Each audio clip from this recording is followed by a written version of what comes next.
Realmente la posibilidad de respaldo a los distintos candidatos. Hay quienes han dejado de subir, hay quienes han bajado, hay quienes tienen una tendencia al alza, hay quienes también se victimizan y señalan que la razón por la cual no suben es porque el resto tiene la culpa.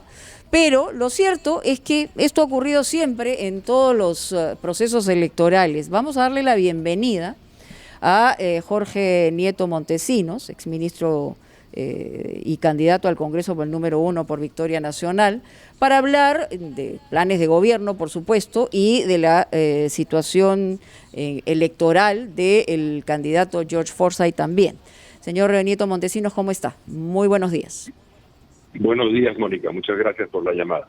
A ver, aquí hay varias razones por las cuales ustedes, me imagino que han hecho un análisis de que estarían pasándole factura al candidato que ha estado en los primeros lugares de las encuestas durante varios meses y que hoy aparecen en distintas encuestas como no solamente que se ha estancado, sino que habría una tendencia a la baja. Se ha hablado de por qué esto hubiera ocurrido, porque el tema de los jurados electorales, en fin, lo han puesto en stand-by, la gente no sabía y esta situación lo ha afectado. Pero más allá de eso, ¿se ha hecho un análisis dentro de su grupo partidario o del grupo que representa hoy de qué es lo que está pasando con la candidatura del señor Forsyth? Bueno, se está haciendo el análisis permanentemente porque así es una campaña electoral. Y si usted mira lo que ha pasado en las últimas 2 semanas, después de que salieran las primeras encuestas que nos hacían ver esta situación, hay obviamente una modificación en la campaña electoral. La presencia de nuestro candidato presidencial en medios se ha multiplicado, se ha hecho mucho más intensa, se ha concentrado en buena parte del trabajo territorial en Lima, está también saliendo puntualmente a algunas regiones, de modo que hemos ajustado nuestra presencia y también nuestro discurso. Ha visto los debates en los cuales ha participado nuestro candidato presidencial, ha expuesto con más detalle las propuestas del plan de gobierno. Yo sé que en algún momento estas iniciativas o propuestas se quedaron en la parte anecdótica, porque esa es la contracampaña que hacen nuestros adversarios, es parte del juego político, y seguramente también no tuvimos la fuerza para poder explicar todos con más detalle nuestras propuestas. Usted ha mencionado ahora el tema de los jurados, distintas propuestas que se han hecho en este sentido. De modo que estamos ajustando siempre la responsabilidad de una campaña. Hay un contexto de ataque, porque así es, pero siempre la responsabilidad de una campaña es de quienes llevamos adelante la campaña. Siempre. Ciertamente. Ahora, dentro de los debates y las discusiones que se han dado en los últimos tiempos, en realidad, ¿hacia dónde enfoca el mayor esfuerzo de Victoria Nacional eventualmente de llegar a ser gobierno? O sea, la complejidad del Perú es enorme, y usted lo sabe mejor que nadie, pero ¿hacia dónde apunta no solamente la campaña, sino el esfuerzo que puede hacer Victoria Nacional si es que llega a ser gobierno? Hay una idea que me parece que es fundamental, que no es propiamente una medida específica, pero que los peruanos, como electores peruanos y peruanas, tenemos que reflexionar. Hemos tenido 5 años de confrontación inútil, 5 años de inestabilidad, 5 años de polarización política, 5 años en los cuales la confrontación ha sido de tal magnitud que han terminado ganando unos en un momento, ganando otros en otro momento, te vaqué, te disolví, pero en el fondo hemos perdido todos. No podemos permitirnos 5 años más de confrontación. Y en la medida en que avancen los extremos de esta confrontación política en la simpatía del electorado, lo que estamos eligiendo son 5 años más de confrontación. ¿Qué se necesita? Y a eso apuntamos todos nosotros. ¿Qué se necesita? Se necesita un gobierno y una coalición parlamentaria que nos permita lograr estabilidad, recuperar el progreso, generar bases para el crecimiento y para la inversión, generar bases para las reformas sustantivas que tienen que hacerse en beneficio de la mayoría. Eso solo se hace con estabilidad. Y ninguno de los dos extremos que están hoy día en pugna garantizan esa estabilidad, al contrario, garantizan 5 años más. Se refiere a Lescano y López Aliaga, eso es lo que usted señala, que están en la tendencia a la subida, ¿no? No me refiero a que están en los primeros lugares. Y no solamente porque estén en los extremos, estimada Mónica, sino porque en un lado hay una clara amenaza a las libertades, a los derechos de las mujeres, a los derechos de los niños, a la educación laica, a un Estado laico, a una educación pública de calidad. Y del otro lado Evidentemente hay una demanda, digamos, puesta por la gente que reclama mucho más igualdad y más derechos en el país, pero a costa del crecimiento económico. Por tanto, de un lado se amenazan libertades y de otro lado se amenaza progreso. Necesitamos hacer cambios y fundamentales, pero con estabilidad y con inteligencia. Y eso es lo que estamos proponiendo y estamos en el esfuerzo de transmitir a la ciudadanía justamente esa visión. Jorge Nieto, usted es en efecto uno de los pocos candidatos que viene desde hace ya varias semanas insistiendo en que hay una tercera vuelta, que usted llama formación de una coalición parlamentaria que se exprese en el gobierno, no que lo respalde solamente, sino que se exprese. Ahora ha sido más explícito en excluir de esos planes de coalición a los extremos que usted, por lo que veo, ha asociado con Keiko Fujimori por una parte y con López Aliaga por otra. Pero ¿quiénes podrían estar en esa coalición? Porque lo que uno ve en las campañas diferentes, incluida la de su partido, es que hay mucha hostilidad entre quienes podrían aspirar a ocupar el centro. Explíquenos un poco, por favor, cómo imagina usted esa coalición parlamentaria expresada en el gobierno y sobre qué criterios puede formarse. Buenos días, Fernando. No excluyo Buenos días, a nadie. Jorge Nieto. No excluyo a nadie, Fernando, pero sí excluyo a los extremos, supongo, ¿no? A los extremos. Se lo digo porque el gobierno, si queremos resolver la crisis en la que estamos, las varias crisis en las que estamos, la nueva conducción del país tiene que tener la capacidad de concertar, de construir consensos, de agrupar, de unir a todos, como en su momento lo hicimos cuando fuimos una sola fuerza frente a una situación de emergencia. Por tanto, si eso es lo que se necesita, no necesitamos un gobierno polarizador, por las razones que sea. No necesitamos un gobierno que reinicie la confrontación. Necesitamos un gobierno que una para resolver los temas que tenemos por delante. Un Estado que sí, pero mi pregunta era un poco más precisa. Sobre la base de qué criterios puede usted forjar realistamente una coalición, puesto que si habla usted de extremos no contará con ellos, ni ellos querrán estar con usted. De manera que sea un poco más explícito sobre con qué otras fuerzas políticas cree usted que sea posible que su partido construya una coalición. Fernando, tú sabes muy bien que hay circunstancias o hay momentos en los cuales esas cosas no se pueden definir con precisión, porque depende del resultado electoral. ¿Cuál va a ser la composición del Congreso? ¿Cuáles fuerzas van a tener conjuntas mayoría que le permita estabilidad al próximo gobierno? De hecho, va a ser fragmentada, eso es algo que sí se puede adelantar. Así es, y por tanto, como va a ser fragmentada, lo que se necesita en el Congreso y en el país es políticos que tengan la experiencia y la capacidad de escuchar, o sea, de ponerse política no estridencia, dice usted. Mejor. ¿Perdón? Política, no estridencia, dice usted. O sea, así es. Lo que estamos viendo es una campaña en donde quien más estridente es, más llama la atención. Dice barbaridades, pero llama la atención. Y aparentemente eso es un rédito electoral. Yo no lo creo.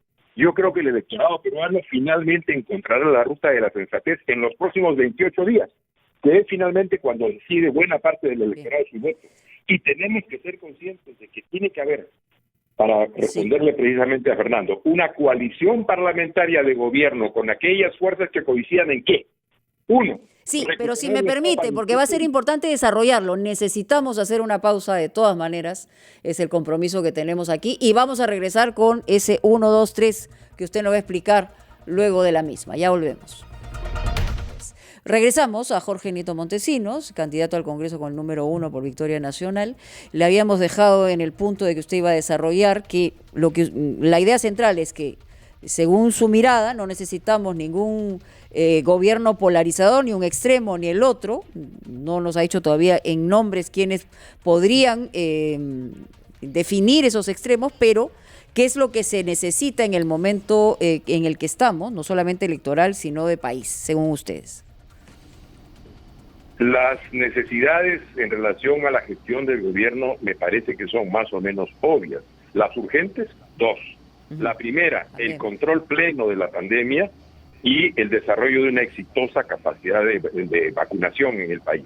Creo que esos son dos temas centrales. Este gobierno está iniciando ese proceso como va el proceso, no se va a concluir en julio del 2021, de modo que el próximo gobierno tendrá que hacer todo el esfuerzo para hacerlo más rápido y, si es posible, mejor, porque el Estado peruano tiene capacidad para desarrollar campañas de vacunación. Ya en el 2006, el Ministerio de Salud y el Salud vacunaron a 20 millones de personas en 45 días, de modo que capacidades existen y todo está en que el liderazgo ejecutivo tenga la capacidad, a su vez, de poder movilizar esa fuerza.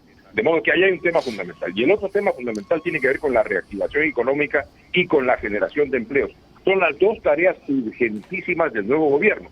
Todos los que estén en la ruta de poder desarrollar bien la primera tarea y bien la segunda tarea es fundamental. Me ha tocado, Mónica, Fernando, en los últimos días salir a algunos barrios y hablar con algunas mujeres de los comedores populares. Yo estoy viendo hoy día lo que no veía en el Perú desde la década del 80, hambre. Está habiendo hambre en la sociedad peruana y esto puede ser un problema gravísimo, no solamente desde el punto de vista humano, sino también social. Por tanto, necesitamos hacer ahí un esfuerzo muy grande para poder resolver estas cosas. Y hay tres tareas que son fundamentales que se derivan de las dos anteriores. Primero, un sistema público de salud de calidad. Segundo, un sistema educativo de calidad. Tercero, una seguridad pública de calidad. La pandemia nos está haciendo no ver lo que es una crisis de seguridad abierta. El despliegue de la delincuencia es de una insolencia brutal y sobre todo en las zonas más pobres. Y para desarrollar esas tres cuestiones hay un tema fundamental que es parte de las propuestas que yo llevo al Congreso, que es tener un Internet, una conectividad de calidad. Tenemos en el Perú, Mónica, Fernando, 2.200 millones de dólares enterrados en una red dorsal nacional de fibra óptica y redes regionales de fibra óptica que ya está instalada y de la cual estamos usando apenas el 6%. Hay trabas regulatorias, legislativas, hay trabas en el reglamento y hay trabas en contratos que tienen que ser mejor resueltos en favor del interés de las mayorías y del Estado peruano.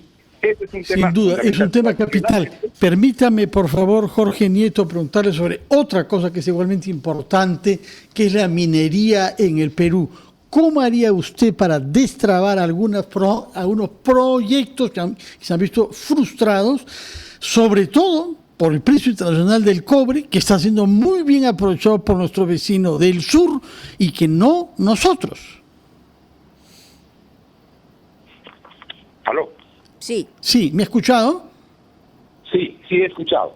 Mire, en primer lugar, yo creo que el desarrollo de la minería en relación con en coordinación, en relación armónica con la vida rural y agraria es fundamental. Vuelvo a repetir la palabrita que repito siempre. ¿Cómo se hace con política? ¿Qué necesitamos? Construir confianza. Si no hay confianza en nuestras poblaciones, si no hay confianza entre los... Pero eso ha fracasado durante varios gobiernos, ¿no? Esa de construir confianza, sobre todo en el tema minero, ¿no? Ha fracasado porque no se ha tenido a hacer. Todo el mundo plantea el tema de Tía María. Viste que una candidata ha dicho, yo firmo que Tía María no va. Sí, Verónica Mendoza ha dicho eso. Yo creo que es posible hacerlo. Pero eso requiere obras previas que construyan confianza. ¿Cuál es la situación en la zona de Tambo? Tenemos una población rural en el valle que tiene una producción agraria, y esa producción agraria tiene muchos elementos de arsénico porque así es el agua y la zona en la cual desarrollan sus cultivos y la que baja desde las partes altas. Bueno, ¿qué se requiere allí? Se requiere una represa en la parte alta que reserve el agua y que permita dos cosas. La primera, poder producir 2 veces al año. Hoy día el Valle de Tambo produce una sola vez. Poder producir 2 veces al año. Y la segunda, tratar esas aguas para que, sin el arsénico y otros elementos que tienen por la naturaleza en esa zona y que se expresan luego en los cultivos, puedan acceder al mercado internacional. Porque con los altos contenidos de arsénico no pueden acceder al mercado internacional. Al mismo tiempo que eso, la zona alta, que está más cerca de las dos minas que están a la espalda del cerro, la zona que es básicamente de población aymara, que son tan arequipeños como los demás arequipeños, porque llevan ahí más de 800 años, esa zona tiene que desarrollarse con provisión de zona agrícola, y existe la zona agrícola ahí. Por tanto, eso también es factible de hacer. Mientras se construyen esas obras, incluyendo la canalización del agua, se mejora la calidad del riego, se usa con más eficiencia el agua, se duplica la productividad agraria, se va construyendo confianza. ¿Cuánto nos cuesta eso?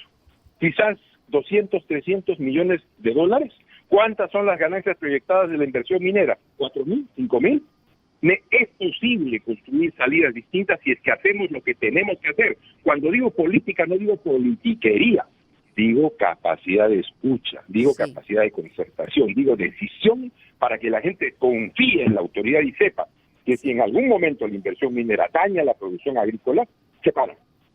Y tiene la fuerza y la voluntad para hacerlo. Pero que al mismo tiempo, si es posible desarrollar vida minera y vida agraria de manera armónica, se hace y se ejecuta y se impulsa de esa manera. Sí. Por tanto, solamente una pregunta final, porque justamente tiene que ver con eso. En el caso específico del candidato a la presidencia, señor Forsyth, ¿tendrá esa capacidad y esa firmeza de la cual usted habla en una situación tan compleja como esa? Mire, a nuestro candidato presidencial se le han criticado muchas cosas, sobre todo de dicción. Y por criticarle cosas de dicción, han dejado de ver los sustantivos. No, yo no he hablado de dicción, he hablado de firmeza. Yo le estoy hablando, pero si de algo no le han criticado, es de su firmeza y su decisión. Porque lo hemos visto salir chaleco en cuerpo a pelear contra la delincuencia en una zona muy complicada de mafias y de delincuencia. O sea que si algo tiene, es decisión. Pero digo algo más. Nuestra oferta no solamente es la de un candidato presidencial que tiene valor, que tiene valentía, que tiene decisión. Es la oferta de un plan de gobierno, que es de los mejores planes de gobierno que están planteados hoy día en el debate público. Léanlo con detalle y verán que es un plan integrado y que se coloca exactamente en la solución de los problemas nacionales desde una perspectiva de cambio con inteligencia. Y al mismo tiempo somos una oferta de un equipo. Sí. Tenemos muy bien. Que ejecutar y tenemos también la capacidad de convocar y concertar, porque el país, si quiere ser un país desarrollado en los próximos 20 años, que lo puede ser, necesita unir todas sus capacidades. Muy bien, nos ha quedado claro su punto de vista. Jorge Nieto Montesinos, muchas gracias por estar con nosotros aquí en Ampliación de Noticia, la hora en todo el país, 9:28.